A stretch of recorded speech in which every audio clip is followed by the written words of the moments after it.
नहीं, दिल्ली जाना उनको जरूरी भी है, चूंकि चंद्रशेखर राव का जो प्रकरण हुआ बिहार में, तेलंगाना सीएम जब बिहार आए और जिस तरह की उनकी प्रतिक्रिया मिली, पूरा बिहार कंफ्यूज है। एकजुट करने नहीं जा रहे हैं, दरअसल वो भांपने जा रहे हैं कि दिल्ली का माहौल क्या है। दिल्ली में जो लीडर्स हैं या जो और भी स्टेट्स के जो प्राइम लीडर्स हैं, जो चीफ मिनिस्टर हैं, जो बड़े नेता हैं, उनके मन में चल क्या रहा है, किधर उनका रुख है। क्या वो कांग्रेस की तरफ समर्थन देंगे? क्या आपसे मणिपुर तो संभल नहीं रहा है।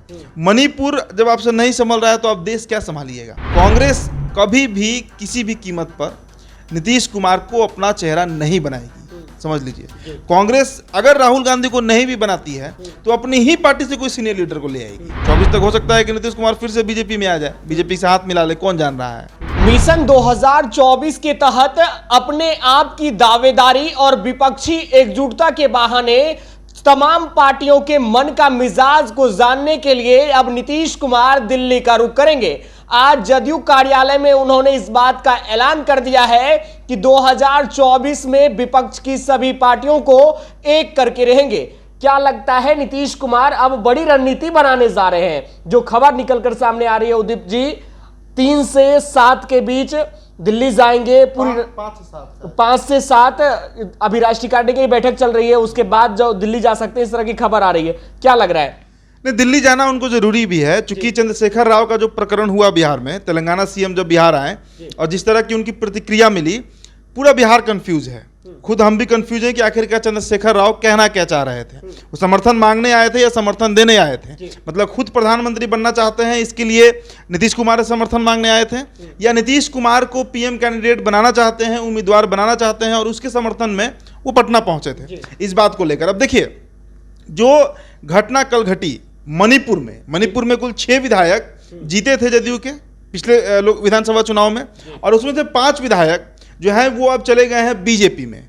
मतलब वो भी पलटी मार गए हैं, क्योंकि पलटी शब्द खूब चल रहा है तो इसलिए हम यही शब्द इस्तेमाल करेंगे।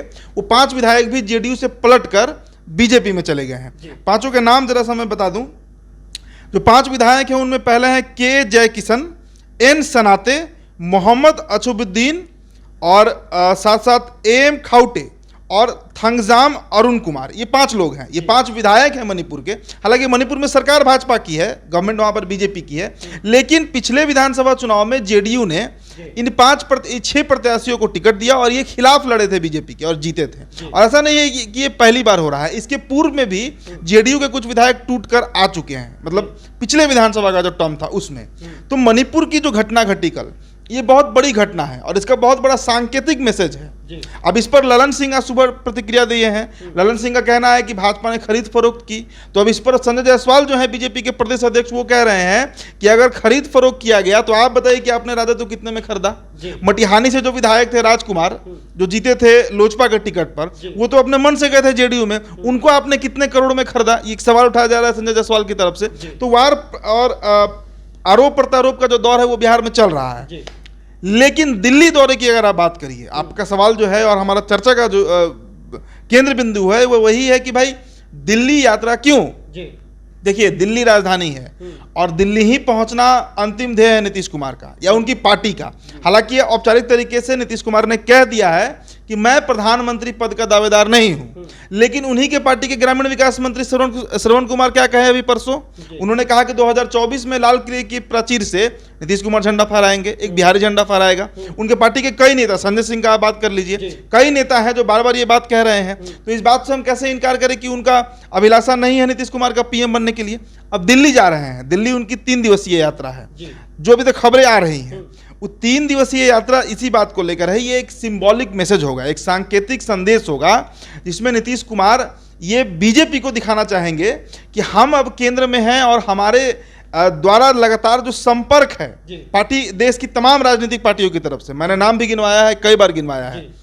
एम.के. स्टालिन हो तमिलनाडु के, नवीन पटनायक हो उड़ीसा के, ममता बनर्जी हो, पश्चिम बंगाल की अरविंद केजरीवाल हो दिल्ली के, या फिर उद्धव ठाकरे शरद पवार हो महाराष्ट्र के, या फिर अखिलेश यादव और मायावती हो उत्तर प्रदेश के, और भी कई पार्टियां हैं। जगन मोहन रेड्डी हैं आंध्रा में, तेलंगाना में चंद्रशेखर राव हैं जो भी आकर गए हैं, बिहार यात्रा पर थे। ये तमाम लोगों को एकजुट करना है, एक फोरम पर, एक मंच पर इन्हें लाना है। यही मिशन है 2024। और ये बात भले ही अभी दबी जुबानों से चल रही है और सिर्फ बिहार में ही इस बात की चर्चा है कि Nitish Kumar will be the prime ministerial candidate, प्रधानमंत्री पद के दावेदार होंगे। लेकिन मैंने कहा ना, कई बार कहा है कि नब्ज टटोलने का काम है, ये एकजुट करने दिल्ली नहीं जा रहे हैं। जदयू के जो मुखिया हैं वो एकजुट करने नहीं जा रहे हैं, दरअसल वो भांपने जा रहे हैं कि दिल्ली का माहौल क्या है, दिल्ली में जो लीडर्स हैं या जो और भी स्टेट्स के जो प्राइम लीडर्स हैं, जो चीफ मिनिस्टर हैं, जो बड़े नेता हैं, उनके मन में चल क्या रहा है, किधर उनका रुख है। क्या वो कांग्रेस की तरफ समर्थन देंगे, क्योंकि कांग्रेस अभी सबसे बड़ी पार्टी है विपक्ष में, सबसे बड़ी पार्टी, 50+ एमपीज हैं उसके पास, 3-4 राज्यों में सरकार है, मतलब विधायकों की संख्या भी बहुत ज्यादा है। तो क्या वो लोग कांग्रेस के साथ जाना चाहेंगे? क्या कोई और बड़ा चेहरा उभर कर आ सकता है? क्या ममता बनर्जी उभर कर आ सकती हैं पीएम के लिए? क्या चंद्रशेखर राव उभर कर आ सकते हैं पीएम के लिए? चूंकि एचडी देवगौड़ा का प्रकरण आप याद कीजिए, अचानक से 96 में वो प्रधानमंत्री बन गए थे, अचानक से। तो इस तरह हो सकता है, लेकिन दिल्ली यात्रा का जो मुख्य उद्देश्य है वो भांपना है माहौल को, स्थिति को, कि आखिरकार दिल्ली में चल क्या रहा है। और देखिए, बीजेपी ने बहुत कड़ा मैसेज दिया है जेडीयू को। मणिपुर में जो घटना घटी कल, अब तो एक ही विधायक बचे हैं उनके, जेडीयू के 5 विधायक जो टूटे हैं वहां से, ये बहुत बड़ा संकेत है कि आपसे मणिपुर तो संभल नहीं रहा है। मणिपुर जब आपसे नहीं संभल रहा है तो आप देश क्या संभालिएगा। और इतना आसान नहीं है पूरे विपक्ष को एक धागे में पिरो देना, उनको गोलबंद कर देना नीतीश कुमार के चेहरे पर। यह बात जेडीयू जानती है, और इसीलिए कल नीतीश कुमार का बयान आया कि हम कहीं से भी प्रधानमंत्री पद के दावेदार नहीं हैं। ललन सिंह भी रिपीट करके ये बात कह रहे हैं, बार बार दोहरा रहे हैं इस चीज को। लेकिन अगर पीएम कैंडिडेट नहीं बनना चाहते हैं तो फिर एनडीए से अलग क्यों हुए? बीजेपी तो कह ही रही थी कि 24-25 के नेता आप ही हैं और 29-30 के भी नेता आप ही रहेंगे हमारे। बीजेपी तो यहां तक कह दिया था जी। तो आखिरकार कहां से ये मुद्दा उठ गया? सवाल ये है कि पिछले दिनों जब हमारी बात हुई थी तो आपने कहा था हिंदी पट्टी से लेकर तमाम जो विपक्ष के नेता हैं उनको एकजुट करेंगे, लेकिन मणिपुर का प्रकरण, और पिछले दिनों जब बिहार आए थे जेपी नड्डा, उन्होंने कहा था कि क्षेत्रीय पार्टी एक भी नहीं बचेगी। तो इन सारे प्रकरणों को देखा जाए तो क्या विपक्षी एकजुटता जो है वो बन सकती है? देखिए, क्षेत्रीय पार्टी का जो जिक्र उन्होंने किया था जेपी नड्डा का, वो एक बड़ा फैक्टर बना, इसमें दो राय नहीं है। क्योंकि कई ऐसे राज्य हैं, मैंने गिनवाया, बंगाल ले लीजिए आप, तमिलनाडु ले लीजिए आप, आंध्रा ले लीजिए आप, आंध्र प्रदेश, आप तेलंगाना ले लीजिए, आप उड़ीसा ले लीजिए, इन तमाम जगहों पर फिलहाल गैर भाजपा सरकार है, और गैर भाजपा में भी कांग्रेस नहीं है। मतलब यहाँ पर जो क्षेत्रीय दल है, चाहे वो डीएमके हो, चाहे वो बीजेडी हो, बीजू जनता दल हो, चाहे वो कोई भी पार्टी आप ले लीजिए ना, चाहे टीएमसी का बात कर लीजिए, ये तमाम क्षेत्रीय दल हैं और बीजेपी के अगेंस्ट हैं, कांग्रेस के साथ नहीं है। इन्हीं पार्टियों को सांकेतिक रूप से जेपी नड्डा ने उस दिन हिदायत दी थी। लेकिन जेडीयू को ये लगा, बिहार में जो है जनता दल यूनाइटेड, उन्हें ऐसा लगा कि ये टारगेट में हमको भी ले लिए हैं। और अब सच्चाई क्या है ये कोई नहीं जानता है कि जेपी नड्डा का निशाना था किधर। लेकिन ये बात पक्की तौर पर मानी जानी चाहिए कि वैसे राज्य जहां पर गैर भाजपा गैर कांग्रेस सरकार है, कांग्रेस शासित सरकार है, वहां पर जो क्षेत्रीय दल है और डोमिनेटिंग है, जिनकी पकड़ है वहां के जनता पर, जिनकी पकड़ है वहां के राजनीति पर, उनको जरूर ये चेतावनी ही दी गई थी जेपी नड्डा के द्वारा। तो वैसे में अब उनका क्या विचार होता है, क्या वो इस बात को इतना सीरियसली लेंगे कि वो नीतीश कुमार के साथ आ जाएं? वो तमाम दल जिनका मैं बार बार जिक्र कर रहा हूं, ये भी एक बहुत बड़ा मुद्दा बनेगा। देखिए, देश की जो फिलहाल स्थिति है, कांग्रेस कभी भी किसी भी कीमत पर नीतीश कुमार को अपना चेहरा नहीं बनाएगी, समझ लीजिए। कांग्रेस अगर राहुल गांधी को नहीं भी बनाती है तो अपनी ही पार्टी से कोई सीनियर लीडर को ले आएगी। लेकिन अभी तक तो जो स्थिति है, राहुल गांधी ही चेहरा बनेंगे पीएम के, इसमें कहीं दो राय नहीं है। अब उसके बाद जो छोटी मोटी पार्टियां हैं, इनको एक किया कैसे जाए, ये बहुत टेढ़ी खीर है, इतना आसान मसला नहीं है भाई। बिहार से बड़ा बड़ा राज्य है, वहाँ ज़्यादा विधानसभा सीटें हैं, और वो सीटें वहाँ के अगर एक किसी व्यक्ति ने, जैसे आप बंगाल का एग्जाम्पल लीजिए, बंगाल में ममता बनर्जी का इतना डोमिनेंट है कि वहाँ पर वाम का गढ़ रहा है, मतलब नक्सल मूवमेंट की बात करिए, पश्चिम बंगाल वामपंथियों का गढ़ रहा है, जन्मभूमि रहा है, चारू मजुमदार से लेकर और ज्योति बसु, और कितने, ज्योति बसु 35 साल सीएम रहे बंगाल के। उनकी पार्टी को अगर कोई एक महिला नेत्री उखाड़ दे रही है और अपने चेहरे पर उखाड़ रही है, अपने क्रेडिबिलिटी, विश्वसनीयता पर उखाड़ रही है, तो बहुत बड़ी लीडर हुई ममता बनर्जी। ब्राह्मण चेहरा है, और पश्चिम बंगाल में इतना आसान नहीं है वाम को उखाड़ना, लेकिन उन्होंने ये काम करके दिखाया और बीजेपी को भी हर बार चिढ़ाती हैं और उसके बाद वो चुनाव जीतती हैं। तो वो आखिरकार नीतीश कुमार के नाम पर क्यों सहमति जताएंगे? ये एक उदाहरण के तौर पर मैं बता रहा हूँ पश्चिम बंगाल का, और भी ऐसे कई राज्य हैं। आप तमिलनाडु का ही जिक्र करिए ना, एम.के. स्टालिन के पिता 5 बार करुणानिधि राज्य के मुख्यमंत्री रहे हैं, खुद वो अभी मुख्यमंत्री हैं, पूर्व में राज्य के कई विभागों को संभाल चुके हैं, कई बार विधायक बन चुके हैं। उनका भी कोई पॉलिटिकल करियर छोटा नहीं है, लंबा उनका पॉलिटिकल करियर।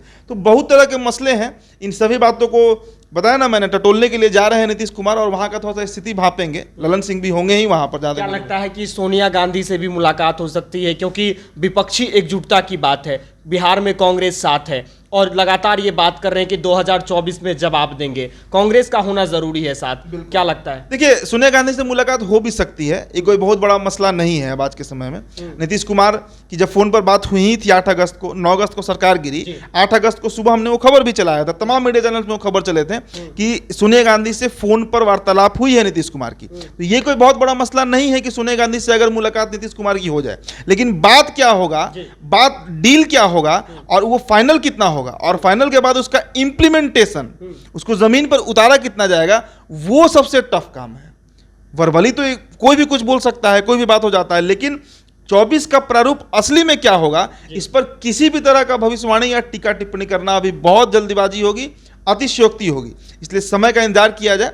राजनीति है, कब कौन किसके साथ चला जाए कोई नहीं जानता है। 24 तक हो सकता है कि नीतीश कुमार फिर से बीजेपी में आ जाए, बीजेपी से हाथ मिला ले, कौन जान रहा है। पूर्व का इतिहास वैसा ही रहा है। तो 2024 दूर नहीं है। विपक्ष की तमाम पार्टियों को एकजुट करने के लिए नीतीश कुमार दिल्ली का रुख करेंगे। बात बनेगी या नहीं, देखना दिलचस्प होगा। और लगातार जो चर्चा है 2024 को लेकर है, मणिपुर का पूरा प्रकरण भी आपने देखा, विधायक टूट गए, भाजपा में शामिल हो गए। अब नीतीश कुमार दिल्ली का रुख करेंगे। दिल्ली की कुर्सी 2024 में विपक्षी एकजुटता के साथ किसके साथ जाएगा, कौन विपक्ष के उम्मीदवार होंगे, यह चर्चा का विषय है। और हम लगातार अलग अलग तथ्यों पर बात करते हैं। हमारे सहयोगी उदीप्त जी जुड़ते हैं, आपके तमाम जो मन में सवाल चल रहे हैं उनका जवाब भी देते हैं। आप NBC 24 के साथ बने रहे। बहुत बहुत धन्यवाद।